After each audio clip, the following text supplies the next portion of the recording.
Hi there, it's Kat again, and I'm back today to talk to you about some easy beginner spreads for tarot readers who are just starting out.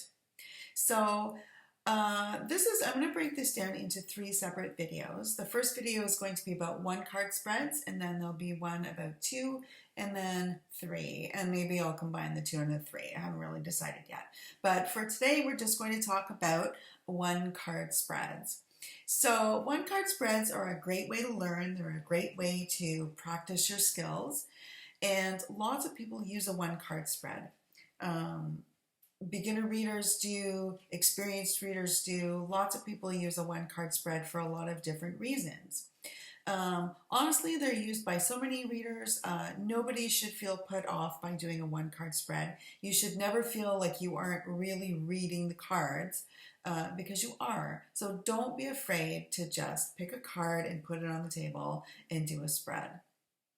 So one thing to keep in mind about the larger spreads is that a lot of times they are built on a 1, 2, or 3 card spread. So what I mean by that is this. Within the larger spread, you'll have, say, a 3 card spread: past, present, future, start, stop, continue, any of these things. And then you have different aspects or different elements built into the spread on top of that. But the base of the larger spread is still a 1, 2, or 3 card spread. As I said, not all large spreads are built on that. However, some are. The way to get really good at that is to start with the small, start with the base, and then build your way up. So how do you get ready to do a spread? Well, you don't actually have to do anything but shuffle some cards and throw them on the table. But there are a lot of things that I like to do personally, and I know that a lot of tarot readers like to do. And it's simply about creating the right atmosphere and the right feeling within yourself, the right kind of vibe within your mind and your soul and your heart before you get started. So some of the things that I like to do are very simple, only take a few minutes, but they're well worth it in the long run. The first thing I like to do is just find a quiet space in the house. Sometimes that's not the easiest thing to do, but again, well worth it. So just find a nice quiet spot where you can be alone with yourself and where you can relax and be quiet. Speaking of being quiet, the next thing I like to do is just close my eyes, light a candle or some incense, clearly before I close my eyes. I don't do it with my eyes open or my eyes closed. So do that first.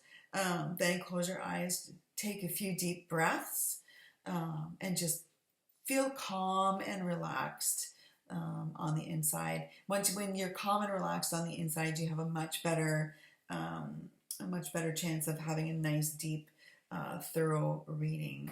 The next thing to do is just close your eyes and concentrate on your intention, on the question you want to ask. What is it that you really want to know? And I'm going to talk about that more in just a second. The last thing that I like to do is I like to take my intention or my question and I like to ponder it just while I shuffle a little bit. Jumper. Just while I shuffle a little bit, and I really go over that question. Just the act of shuffling can be kind of meditative as well. It's soothing, it's calming, and it just gives you a minute to really stop and go within yourself and start thinking about what it is that you really want to know. The most important thing about reading tarot cards, regardless of the size of spread, is to pull a card and put it on the table. Pull a card and read it.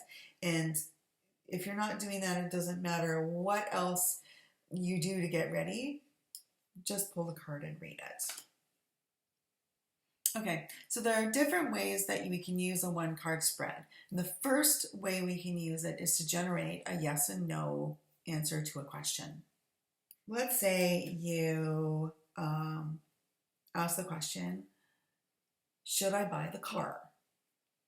Well, you ask your question, should I buy the car? And if your card is upright, then it's a yes. If your card is reversed or upside down, then that would be a no. So that's a very easy, straightforward way of doing it. However, This sort of card reading doesn't really allow for any real deep thought on the matter. So I want to talk about that just for a minute. Phrasing your question appropriately leaves room for a deeper, more thorough reading. If you're just asking a yes or no question, you're not really taking the time to consider all of the situation, all of the possibilities, all of the probabilities, all of the problems that could arise. It's just, you're just making an off-the-cuff decision without really thinking about it. So if you rephrase your question to something like, what do I need to do before I buy the car? Or what do I need to know before I buy the car? How can I be best prepared for this purchase? What should I learn before buying the car? Those are much better questions, much deeper questions, and they're going to give you a lot more to think about, a lot more to consider so that you make a better, wiser decision. So let's look at this example. We're pulling one card to answer the question, what do I need to know before I buy this car? And we pull the Eight of Pentacles. Now the Pentacles are about money, they're about finances, they're about careers, they're about work, they're about connections to family. And so we look at this and we see this guy who's hard at work and he's honing his skills, he's practicing, he's getting really good at what he's doing, he's taking the time to do that so that he can earn the big bucks, more or less. So if we apply this card to the question, what do I need to do or learn before I buy this car, we can definitely see that A, there's money involved, and B, there's hard work involved. So when you think about that, perhaps this card is telling you that it's about hard work, it's about diligence, it's about money, it's about surmising that the message is about working and saving the money you need first so that you're not going into debt or you're not borrowing the money if you don't really have to. It could also be saying that you should put some work into researching about the car before you buy it, or making sure that you have spent the time finding out which car is the better buy or which car is better suited to your needs. The key to this type of reading is to have a really well-developed question and then apply the card you pull to that question. So another way that people use the cards is by doing a draw or a pull of one card as sort of guidance for the day. Before you pull the card, you ask a question or find a question, develop a question that you would like to kind of carry with you throughout the day. So for example, what do I need to know today? Or how can I have the best day today? Or how am I living in or out of alignment today? And then you shuffle your cards and you pull one, and this is the question that you are going to keep in mind throughout the day. So as an example for this question, and let's say that my question is, what do I need to know today? Or what can I do to have the best day? That's kind of one of my favorite questions. And we pull the Fool. So we know that the Fool is about brand new beginnings. It's about starting a new cycle. It's about being adventurous and maybe a little bit naive and just throwing caution to the wind and going out there and starting something new. So maybe throughout the day, if I could look at this in one way, I might want to remind myself that throughout the day, instead of getting stuck in the same old rut, maybe I need to look for new, different ways of doing things, or maybe I should take advantage of a new possibility that's come up, a new opportunity that's come my way. So things like that. So it's something to kind of keep in mind, kind of work towards throughout the day, something to remember, to reflect on, to use as kind of help when you're trying to make a decision. So during the day, you want to keep an eye out for these events or people that tie into the card that you pulled and remind yourself of it, and then think about how they connect. Think about how the people, the opportunity, the circumstances, and the card all connect, and really what it's all saying when you put it all together. At the end of the day, it's always helpful to, and you hear a lot of people talk about journaling, about tarot journaling. So at the end of the day, sit down with a notebook or a laptop or something, iPad, whatever it is that you like to use to capture your thoughts. Take a few moments to reflect on the card, things and people and events that happened during the day, and reflect on what they meant to you and how you changed your day, how you changed the things that you may have done had you not had that card to keep in mind.